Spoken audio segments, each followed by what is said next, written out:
UFC 316 right around the corner. Got 2 days now. Fighters will make their weight tomorrow morning. But I just noticed something while I was getting ready for this video. Is that, I mean, I'm sure that they're not looking at the same odds book like UFC. They might be looking at, DraftKings, and ESPN might be looking at FanDuel, or MGM Sportsbook, whatever they're looking at. Just noticed there's some pretty big discrepancies here, but either way, this card is chock full of underdogs, and not just 2-1 underdogs. We've got underdogs the likes of plus 450s. We've got likes of Juliana Pena and Amanda Nunes type underdogs. There's a lot of opportunities to make some money on this card, starting out with the first fight of the night. Mark Choinsky coming in against Markel Medeiros. I like I said in my last video, I'm not a huge fan of the fact that we've got UFC debut happening for two people on the early prelims, but I watched a couple of Markel's last few fights and then Mark's last few fights, and I can't help but think that Mark is gonna be physically a little bit too much for Markel. Truly, I think that's gonna play a really big role in this fight. So I think you can start off the card with an underdog here. I think Mark Choinsky's gonna get it done. I think he's gonna get it done probably via TKO, ground and pound. Maybe end of round 1 into round 2. But I'm starting off the card with an underdog bet. Coming in from Sergio Pettis' organization, doing really well. Like I said, I watched his last couple fights, and he looks like he is in there to get his opponents out. And I love that type of style. And if you give me a choice, 9 times out of 10, I'm picking that type of fighter, especially when you're going against someone like Markel Medeiros. So we'll start it off with an underdog. Moving on, these odds have gotten even crazier since the last video. Again, think about how crazy this is. Quillen has less than half a minute in the UFC octagon, and he knocked out a bum. Jubil, right? Yeah, Jubli. But I genuinely don't think that we've ever seen some shit like this.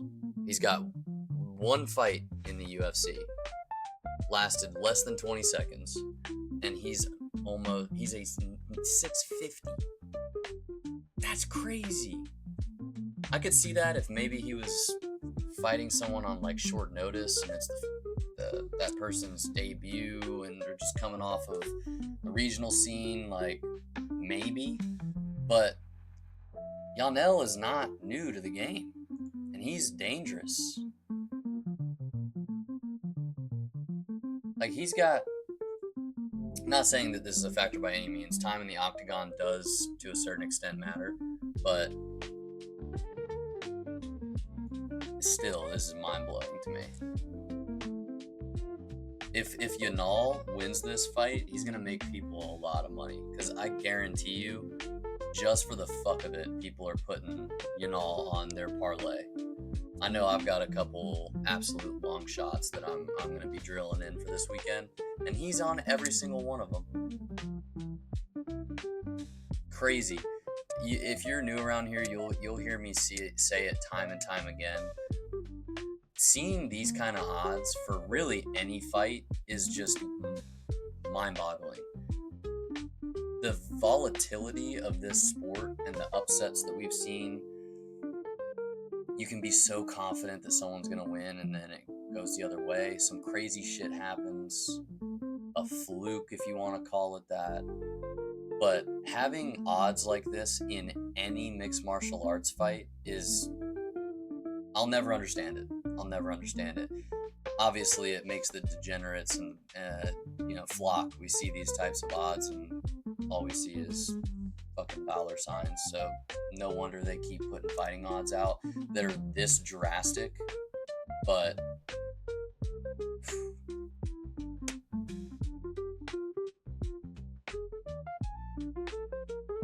it's just it's I'm gonna go with Quillian here, but I don't think that it's gonna get anywhere near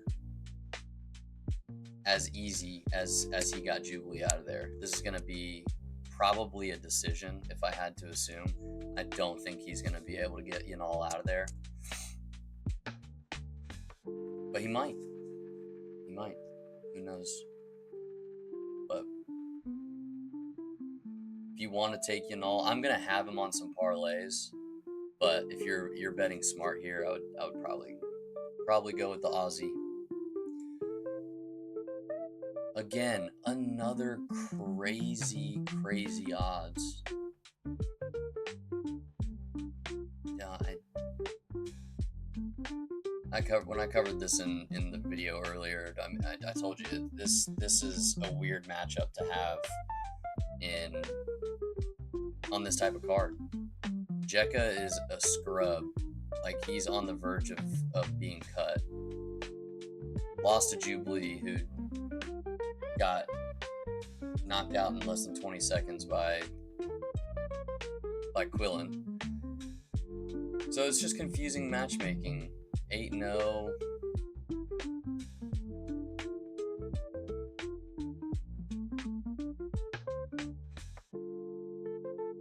Coming off of a regional scene, making their debut. Again, think about this. I do not think. Let's for the fuck of this video. What were Nichols' odds against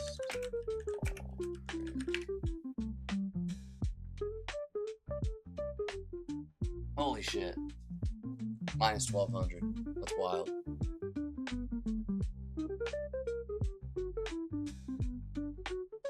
Started out at minus 1,300. That's crazy. But Bo Nickel has accolades, right? He came into the UFC, touted as the best wrestler crossing over into MMA since fucking Henry Cejudo. But these odds are so crazy. This is a fucking debut for this person. And I get it, they're going against a scrub. But holy shit. 2 back-to-back plus 425s and minus 650s. I don't even think that the UFC has the odds for these listed. Yeah. They've got him at a plus 425. But this is another one where if you could throw down a real small $5 parlay just with the 3 underdogs on the first 3 fights, and you could pay your mortgage. But I'm gonna go with Jusang Yu here. I think they're probably gonna get it done against Jaka. I don't think that he's probably gonna be cut after this one. But shall see. Ariana De Silva and Wang Kong. Got the unlocked fighter profile here, or the locked fighter profile. It reminds me of Tony Hawk Skater. You don't have him unlocked yet, but this one is another just massive odds. I don't think that I've ever seen a prelim card that is this disproportionate when it comes to betting odds. This is crazy shit. It's 3 fights in a row, minus at least a minus 600 favorite and a plus 400 on the underdog. But I'm gonna look like I'm just taking favorites here, and I promise you, I'm not. But Wang Kong is, in my opinion, going to get it done. It's her UFC debut. No. Sorry, it was Juseng Yu's UFC debut. She's 2-1, but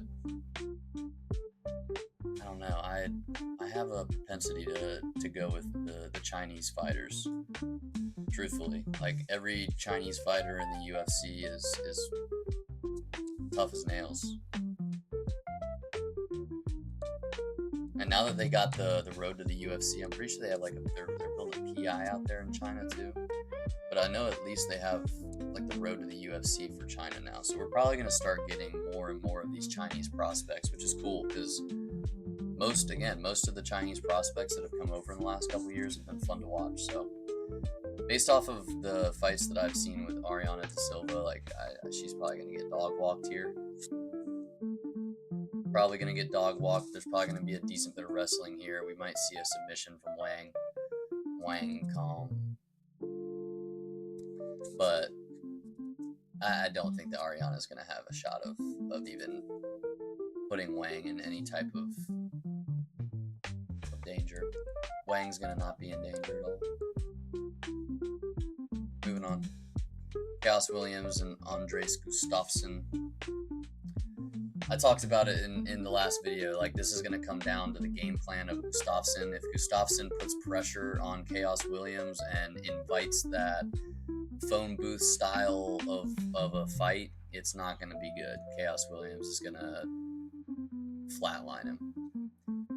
He has got to be smart managing distance. He needs to use his wrestling. He needs to use it in a smart way.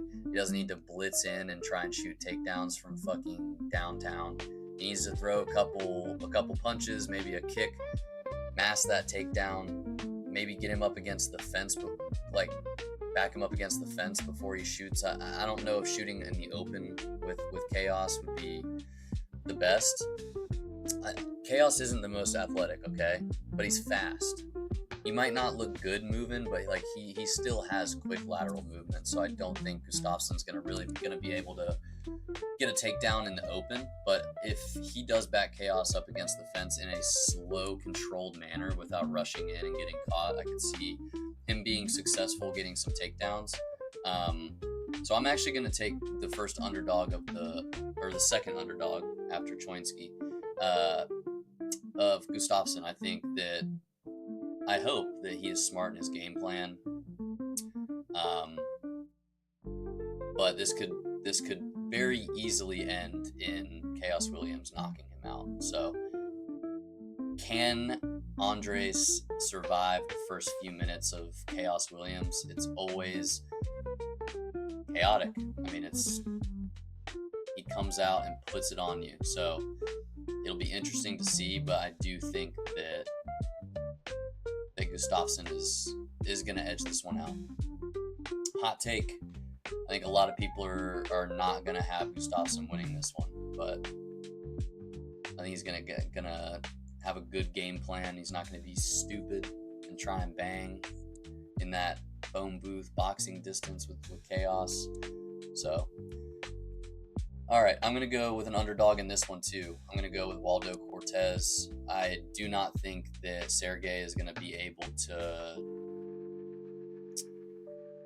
Let me rephrase that. We will know within the first 1 to 2 minutes of this fight who's going to win. Because we have seen Waldo not have great takedown defense and him be put on his back. But will he be able to keep Sergey off his hips? That's if Sergey can get a takedown in round 1, we're gonna see him be very boring, lay on top of Waldo. If Sergey finds out that he can hit the takedown in this fight early on, we're in for a very boring 3 rounds. I don't see this being finished. I don't see him submitting Acosta, but I think that Waldo is probably gonna get a knockout here. So going with the underdog here, Waldo Acosta by knockout. I'm going to go in round 1. Azamat Mirzakhanov and Brendan Ribeiro. Another huge fucking underdog. Huge. And it's wild because stylistically, I think Azamat has, like, he's a much more well-rounded fighter than Bredinson. But anytime you're dealing with an almost 10-inch reach disadvantage and a 4-inch height disadvantage, that's a tough obstacle to overcome regardless of what, like, who your opponent is. Like, that's a lot of range to have to figure out. So it's, the odds makers are very telling here. They think that Azamat's gonna deal with that range disadvantage very well, and I don't know if he does.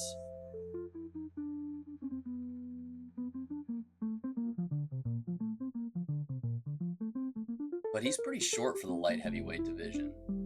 5'10", he's kind of built like, you know, your Uncle Todd that likes to drink too much eggnog at Christmas, you know? But he's kind of on TRT at the same time, so he's kind of jacked in a weird way. So like 5'10" for the light heavyweight division is small. So no different than, you know, like a Michael Chandler in the lightweight division. He's been fighting in that division for however long. He's always the small guy in there having to deal with the reach disadvantage. And you can see it. But I can tell you right now that he 1000% was the smaller guy for multiple of these fights, if not all of them. And he has knocked out pretty much everyone. So I don't think that Bredinson is going to be able to stifle the pressure that Azamat puts on his opponents. That's typically how he gets in that range. Very slow, controlled, closing of the distance and picking his shots wisely. I don't think Bredison's going to be able to keep him off him. He might shoot a takedown. I'm not really quite sure if he's going to be able to actually finish the takedown, but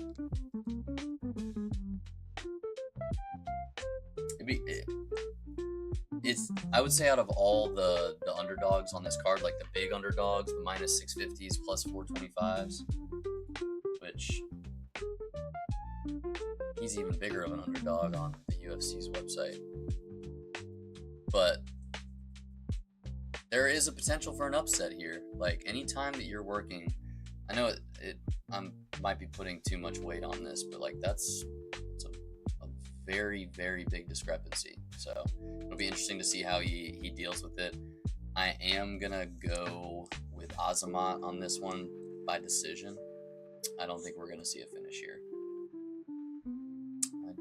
Not unless Azamat figures that range out real early and gets comfortable. But I mean, he's probably not going to get comfortable until midway through the second round, trying to figure out how to get in there. So probably going to see a decision in that one. Another massive, massive underdog. But this one, in my opinion, out of every single fight on this card, this is the only one that has odds like this that are any way, shape, or form warranted. Joshua Van, I said it in the last video, he's, in my opinion, going to dog walk Bruno Silva. He looked really, really good in his last few fights. I think he's got a lot of power for the flyweight division. I think he's going to be more physical than Bruno. And I don't think that Bruno's going to be able to get this to the ground to get it off the feet. If this stays on the feet, Joshua Van has very crisp boxing, and Bruno, his only method, I think, of getting a victory here is on the ground, but I don't think he's going to be able to. I just don't. Joshua Van is good enough to mitigate the takedown, like, threat, and he's also good getting up off the ground. Like, he's no slouch when it comes to jiu-jitsu, so I don't really see an avenue for Bruno Silva to win here. I mean, could you imagine the money that you would make if all the stars aligned this weekend, which we know they never do. But we don't see odds like this, guys. Like, this is fucking bananas. Plus 450, plus 425, plus 400, plus 425, plus 425. multiple plus 180s. Like, if there's ever a weekend to fuck around and throw a couple, just, you could care less if they hit or not, parlays, this is the weekend to do it. I'm telling you. If I'm going Joshua Van, he's probably going to get a knockout / TKO, let's say round 2. Vicente Luque, Kevin Holland, this is probably going to end in a finish, if I had to guess. Either Kevin Holland is knocking him out or Vicente Luque is going to submit him. Vicente Luque's got a good dart. We've seen Kevin Holland get caught in kind of those front headlock sort of positions before. So I think if there's a method of Vicente Luque getting this done on Saturday night, it's going to be via submission. But other than that, if Kevin Holland shows up, he should make easy work of Vicente Luque on the feet. Not saying Vicente Luque is no threat on the feet. I just think Kevin Holland has a little bit more of an expertise with his kung fu style. On the feet, he's a lot harder to hit. Real rangy. So this is probably the hardest pick to make on the card because both of these guys, it just truly depends on which one shows up Saturday. They both have a propensity to, from fight to fight, be very different on what version of them shows up. So I'm going to go with Kevin Holland here, but it also would not surprise me if he got submitted. So we'll go Kevin Holland. Could be a round 1 finish. I could see that being if it is a Kevin Holland knockout, it's going to happen in the first round, I think. This is probably my favorite fight on the card. I'm really looking forward to the main event, don't get me wrong, but this one has just become more and more intriguing as the week has gone on. It's there has been fewer truer grappler versus striking matchups like this. I mean, it is one of the best grapplers in MMA versus one of the best strikers in the bantamweight division. Agree with it or not, I mean, Mario Bautista has very good striking. A lot of people are still trashing him because of that Jose Aldo fight, but don't forget, like, Mario Bautista is extremely talented on the feet. Patchy Mix, on the flip side, is extremely talented on the ground. Mario's not a slouch on the ground. His jiu-jitsu is good. But Patchy Mix is coming out here saying, I'm going to submit you and I'm going to submit whoever teaches you jiu-jitsu. So then Mario's saying, that's fine. Like, I will knock you out before you submit me. So this is going to be a very, very fun fight. And Mario's the underdog. This is a hard, like, very difficult one. Very difficult.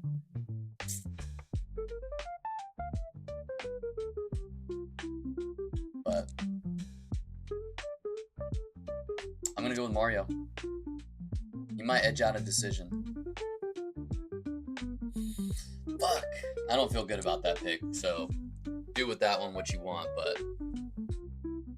I just like, I like Mario where he's at.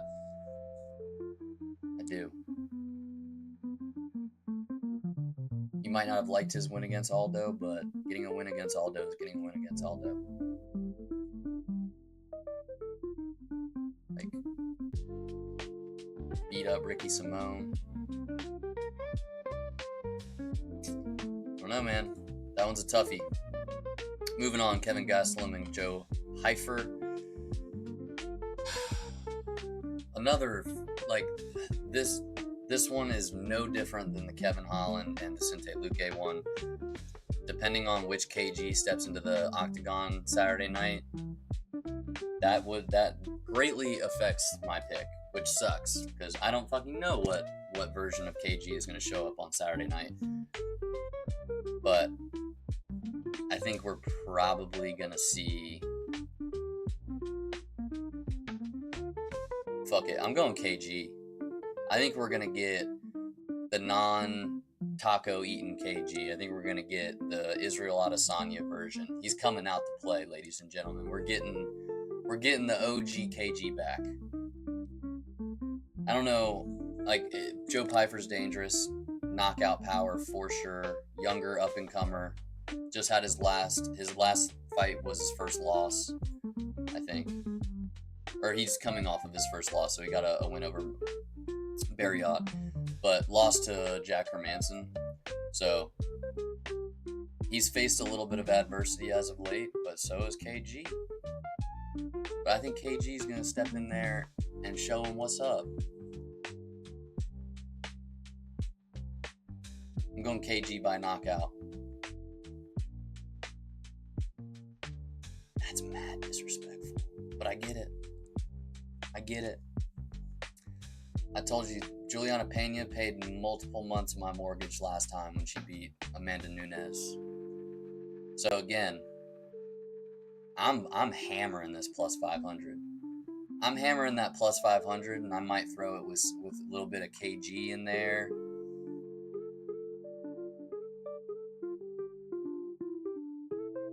Waldo, like if you want to put together an underdog like Choinsky, it's not a terribly out there parlay. Crazier shit has happened.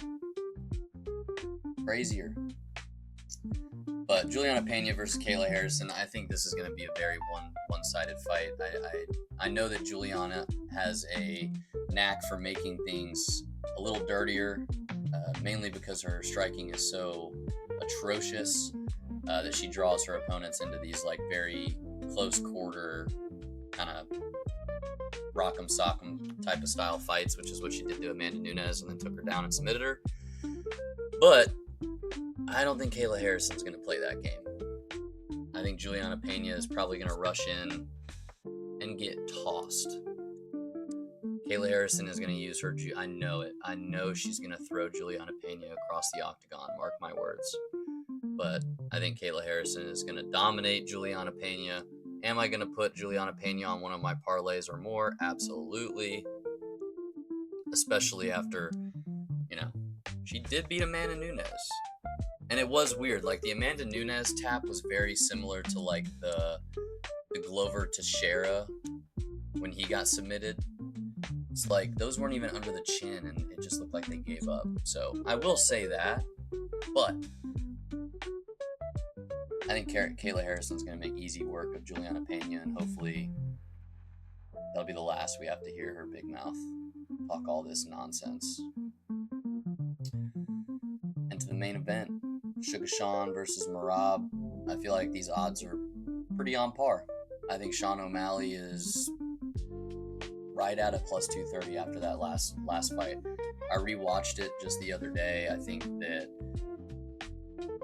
at first glance, when I first watched it, it looked a little more dominant. But after I rewatched it, 2 and 4 were definitely Merab. But the other rounds were competitive, and then Sean had Merab hurt real bad at the end of round 5. I think if he had another minute to work, it would have been interesting to say the least. Obviously, he didn't have a minute to work. We're not going to play that what if, but I think these are right on par. And I'm going Sugar Sean, baby. I'm going Sugar Sean.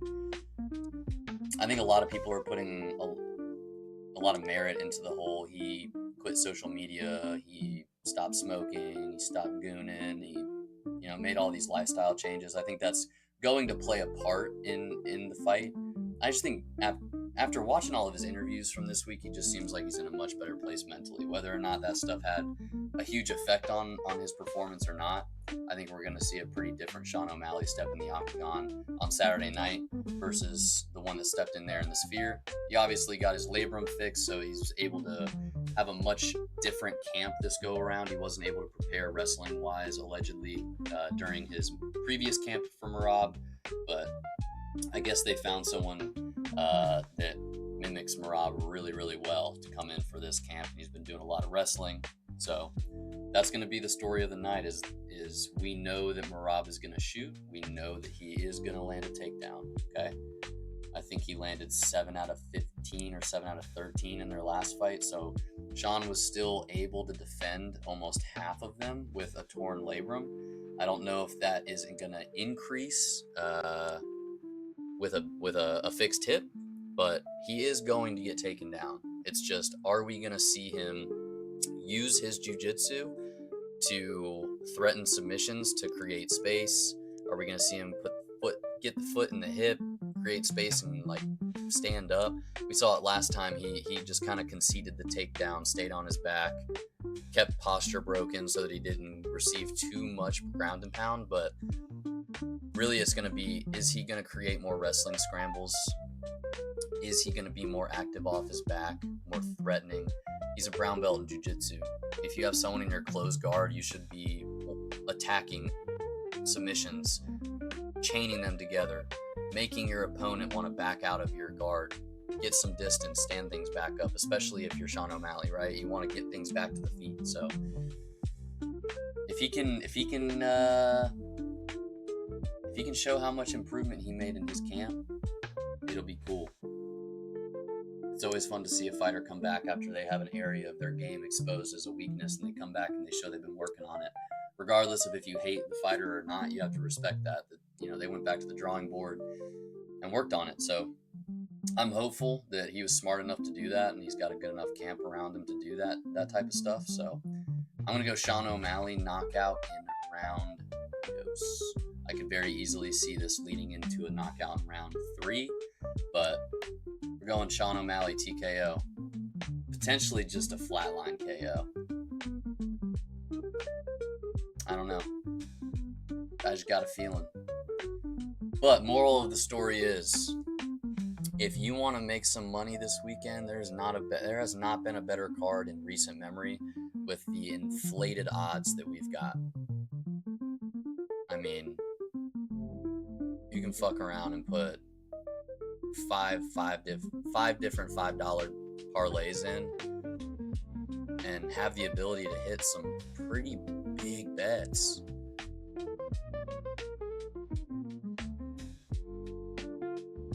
Like, I understand these odds, right? Get those. I do. But when you see odds with someone that's making their UFC debut like this, or like this, that's crazy. Gotta hop on those underdogs. Got to. It's a must. Either way, we got a absolutely jam-packed card on Saturday. Not overly thrilled with the early prelims. They could have definitely made better matchmaking for the openers, but I think regardless, they're still going to be entertaining fights, even if you don't know who the fuck they are, 99% of the fan base. But it is going to be a real interesting main event. I don't know how the UFC continues to do it, even though they're not like promoting fights any more than they usually do, but the buzz around this fight week is just, it's a different one. So real excited. Let me know if you're going to be tailing any of these picks, but I have a feeling that we're on the right track here. We might make some good money on Saturday. I'll put out my reaction video Sunday morning after the fights. We'll break down the outcomes of every fight on the card, talk some shit. But until then, hope everybody enjoys the fights on Saturday. We'll catch you in the next one. Peace.